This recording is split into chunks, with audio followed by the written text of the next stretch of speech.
जी media today में आप सभी का स्वागत है। मैं हूं आपके साथ कुसुम ठाकुर। सुपौल के बलुआ में भूतपूर्व रेल मंत्री स्वर्गीय ललित नारायण मिश्रा की 91वीं पुण्यतिथि बलिदान दिवस के रूप में राज्य की समारोह के साथ मनाई गई। इस मौके पर पीएचईडी मंत्री नीरज बबलू, सांसद दिलेश्वर कामत, डीएम कौशल कुमार, एसपी शैशव यादव सहित इलाके के तमाम गणमान्य लोग शामिल हुए। इस मौके पर अतिथियों ने दिवंगत नेता स्वर्गीय ललित बाबू के समाधि स्थल पर उनके प्रतिमा पर माल्यार्पण कर उन्हें श्रद्धांजलि अर्पित की, जिसके बाद इस अवसर पर आयोजित समारोह में शामिल हुए। कार्यक्रम में वक्ताओं ने स्वर्गीय ललित बाबू के द्वारा इलाके के विकास को लेकर किए गए कार्यों की सराहना की और कहा कि आज ललित बाबू का सपना साकार हो रहा है। वहीं मंत्री नीरज कुमार सिंह ने सभा को संबोधित करते हुए कहा कि समस्तीपुर में बम धमाके में हुए मिश्रा की मौत को हत्या बताया और कहा कि उनके बढ़ते ख्याति को कांग्रेस बर्दाश्त नहीं कर सकी, इसलिए उनकी हत्या कर दी गई। हद तो तब हो गई कि इतने वर्षों बाद भी इस हत्या की जांच में आज तक कोई दोषी नहीं पकड़ा गया। वहीं ललित बाबू के पौत्र सुमित मिश्रा ने भी पुनः जांच की मांग की है। कार्यक्रम में बड़ी संख्या में स्थानीय लोग शामिल हुए। इस मौके पर शिविर का आयोजन किया गया, जिसमें सरकार के द्वारा संचालित योजनाओं का लाभ लोगों को दिया गया। और यहाँ से आप मंत्री भी हैं, बिहार सरकार के कैबिनेट मिनिस्टर हैं। पिछले 5 सत्र से आप विधायक रहे हैं और आज यहाँ के मंत्री हैं। सुपौल जिला आज भी उद्योग विहीन जिला है, हाथों को रोजगार नहीं मिल पा रहा है। क्योंकि आज आप मंत्री के पद पर काबिज हैं, जनता की अपेक्षा है कि बेरोजगारों के हाथों को आप रोजगार दिलाने की दिशा में क्या प्रयत्न करेंगे? देखिए, माननीय प्रधानमंत्री जी और माननीय मुख्यमंत्री जी लगे हुए हैं कि बिहार का संपूर्ण विकास हो, बिहार में रोजगार बढ़े, बिहार में उद्योग लगे और इसके लिए उद्योग विभाग भी पूरी तरह मुस्तैद है। जो लोग उद्योग लगाना चाहते हैं उनको पूरा मदद दिया जा रहा है। आप देख रहे हैं कि पूरे देश भर से इन्वेस्टर आ रहे हैं और हमारे यहीं के स्थानीय माननीय मंत्री हमारे जो नीतीश मिश्रा जी हैं, वो उद्योग मंत्री हैं, तो उद्योग को बढ़ावा देने के लिए काफी प्रयास कर रहे हैं। आज भी उनका मीटिंग है।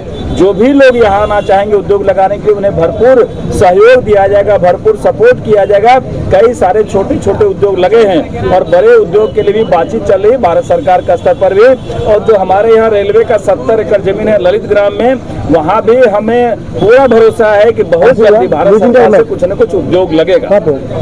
ललित बाबू रेल मंत्री हुआ करते रेल से अछूते हैं, इसके बारे में क्या कहेंगे? बिल्कुल रेल से अछूता नहीं है, पूरा रेलवे का जाल बिछ रहा है। माननीय सांसद महोदय भी यहाँ है और जो भी उनका रेलवे का सपना था वो सारा सपना रेलवे का पूरा होगा और माननीय प्रधानमंत्री नरेंद्र मोदी जी उनके सपने को साकार करने के लिए पूरी तरह तत्पर हैं। सारा सपना साकार। सर, ललित बाबू के 51वीं पुण्यतिथि समारोह में बलिदान दिवस के रूप में मनाया गया है, आप मौजूद हैं, क्या कुछ कहेंगे? आपने कई सारे घोषणाएं भी किया मन से। देखिए, बलिदान दिवस 3 तारीख को हर बार राजकीय सम्मान समारोह के साथ मनाया जाता था, पहले भी और आज भी मनाया गया। लेकिन पहले सिर्फ हम लोग सम्मान समारोह मनाते थे, पुष्प अर्पित करते थे, आदान प्रदान विचारों का होता था, बातें खत्म हो जाती थी। लेकिन हमने इस बार उसको विस्तार से करने का काम किया। आज के दिन हजारों लोगों को यहाँ लाभ मिलेगा। स्वास्थ्य शिविर लगाया गया है विकलांगों के लिए, जो उनसे उनके जरूरत के सामान है उनको वितरण किया जाएगा।